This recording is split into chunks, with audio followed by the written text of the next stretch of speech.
Seems like it's been a little bit since we were together. You had a week off in between the last game, but kind of circle back to the last game, a chance to talk about a win, a 2-0 shutout as well. So kind of the whole 60 minutes came together. Yeah, I thought we played well. The video said we played well. Really, the only thing that stuck out, we had some issues in the neutral zone defending and our power play. Those two areas. Outside of that, we thought we played a good game. You know, we had the chances in our favor. I think we were 8 of 12 on our objective, something like that. And the things we didn't get were 100% controllable, things that we normally get. So all in all, a good game coming off of a difficult game on Friday night that we thought we were in control of a couple of different times, and full marks to Mercyhurst for showing us that we weren't in control of it. So I like the way our guys responded. And Wads, you and I have talked about this. Unfortunately, we've been in a position where we had to respond. We've got to stop doing that. But I do like the fact that we picked ourselves up and played a pretty good road game. And on top of that, it was kind of a unique part of the schedule too. So to go into a little bit of a break, knowing that on the backside of that, you're going to have a chance to maybe get a little bit more healthy too. Yeah. What's that do for the mentality of the guys? Well, I think going into a break on a positive note is always a good thing. I also think if you're going to get a break coming off of something bad, then you can have a short memory and then not think about it anymore. So I think there's probably two ways you can look at it. For us, we're going to look at it the first way, and we went into our break feeling good about our game and happy with the result. Got some rest mentally and physically, went back to work, and the challenge now is to kind of leave exams and presentations and papers all right there and focus on your preparation when you come to the rink. And I know that's very, very difficult. And I'm sure Duluth's guys have the same type of concerns, type of challenges, because they all want to, our guys want to do well in school and you want to finish the semester properly. So that's where we are right now. We did last week was a good week for us. I thought we had some good practices. This week the practices have been good, but we're trying to just impose on our guys to be out in front of this, so it doesn't pile up and now they can't play their best game come the weekend. And I think they've done a pretty good job. And I guess we'll find out. Coach, you mentioned the power play last time out, and how vital is winning that face-off to start, and really face-offs just in general, defensive zone, offensive zone. Blake Messenberg, we just talked to him, and he goes 10 for 10 last Saturday. What does that do for the team? Well, I think face-offs are massive anyways. It's one of our objectives. We look at 53%, somewhere between 53 and 55 is a pretty good number. During that stretch where we didn't play well or well enough, we weren't good on faceoffs. Both nights against Mercyhurst, we were pretty good. I think we were north of 60% on Friday, and we were right around 52, 53% on Sunday. So we're coming off feeling better about ourselves in the faceoff circle. Specifically to your question on the power play, if you lose that opening draw, I think now you're looking at a minute 35 at most, because you've got to go back and get it. You give your opponent a chance to disrupt your breakout, versus you win the draw. And now you're looking at a good minute 55 of power play time, or at least when you start off in the zone. And I know it's not that simple, Drew, but that's the way we look at it. And it's something that it's not just the centerman. We need everybody contributing and on their toes and ready. And I think generally speaking, the penalty killers are hungrier than the power play guys, just in general. And I'm not talking about Miami. I'm just talking about in general. We need to get our power play guys more hungry, starting with that face-off. We can't take our foot off the gas to get out of a funk on your power play. You've got to put your foot on the gas. And yes, we had a goal on Friday night in the power play. And we've had some good days of preparation. But the last time out in a game, we need to do better. And the special teams in general obviously are a key. Minnesota Duluth is at 30% on their power play right now, top 3 in the country. Really, really strong. So it's going to be a huge part of this weekend series of special teams.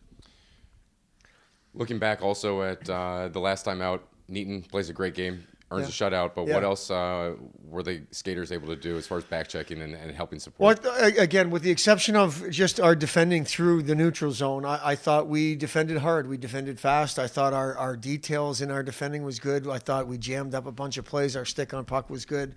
I thought we were desperate, and I think we were desperate on Friday, just not enough of the time, and unfortunately, pucks ended up in our net.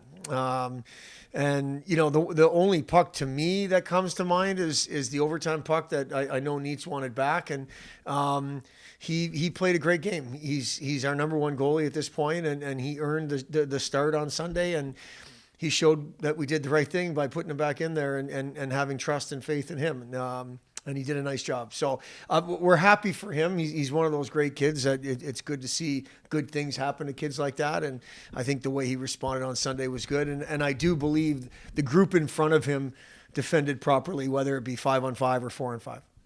We're at a very unique time of the schedule right now as we head into exams. You got a series this weekend, then off for a couple of weeks, play a one weekend series, then off again. But you're getting ready for Minnesota Duluth. What about the health of the team as you kind of have this stops and starts and stops again? Well, it looks like we're going to get Sullivan back, Wads. Which is massive. In a short amount of time, he's become a big part of our forward group. He's very vocal. He's engaged. He helps other guys stay engaged mentally and physically. So that's a big thing for us. Alban Nielsen actually started skating today. So we're looking at mid-January for him. Unfortunately, Frankie, we're just trying to. It's going to take a little bit of time for him. So we've got, Bruno dealt with some upper body injury. We're good there. He seems to be back in the conversation.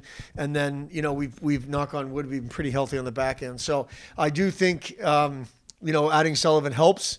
And then having Nielsen on the ice is something that we haven't seen since the first week of January, and it's nice for his sake and for our team's sake. But for his sake, he's a kid that's been working really hard, and unfortunately was had to deal with a lower body injury and some surgery there. But that's where we are. I think it's getting better, Wads, and over the next, you're right. It's a crazy time in the schedule, but over the next 4 to 6 weeks, I think we'll get Alban back. And I just, we still have to wait to see with Frankie what the long-term picture looks like.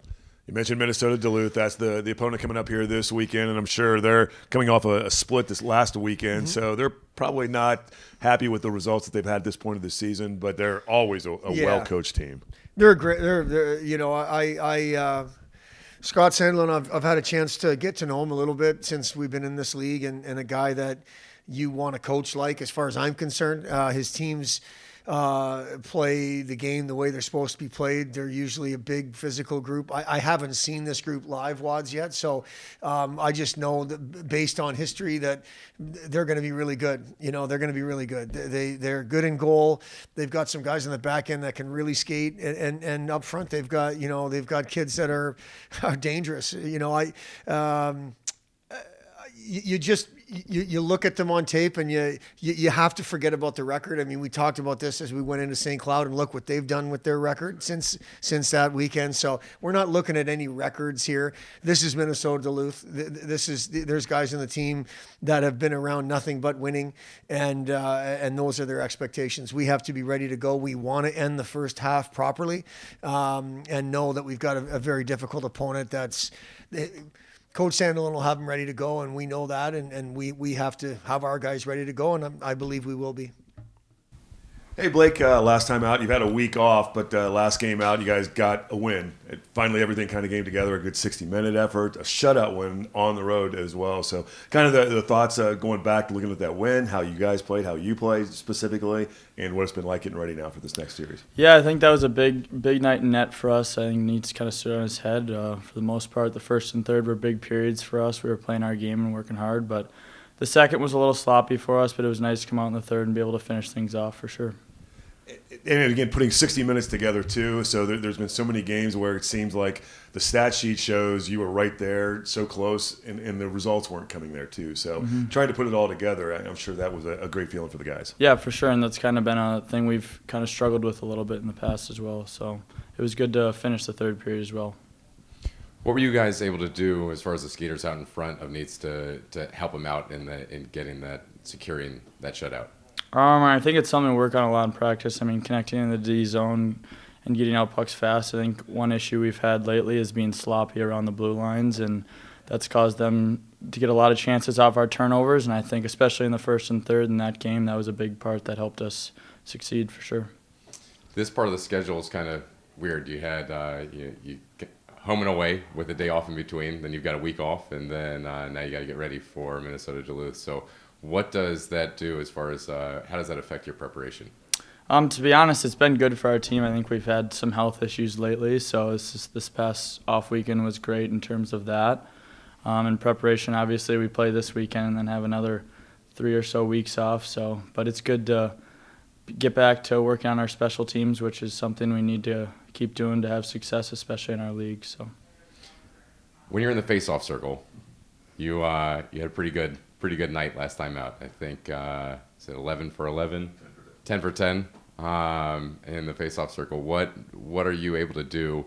What makes that sort of your forte as far as what's your strategy going into the circle? I guess it's kind of just taking over the circle for me and being hard on it. I know that sounds simple, but getting over it is a big part of it, and taking the circle before their guy can. So, how do you practice something like that? I mean, in practice is one thing. Game situation is completely different. So it's not like it's an easy thing to practice. Yeah, for sure. And I think it's obviously a mindset when we go into practice. We work on that a lot after practice as all of us centers together. So I think that's just a mindset going into games as well.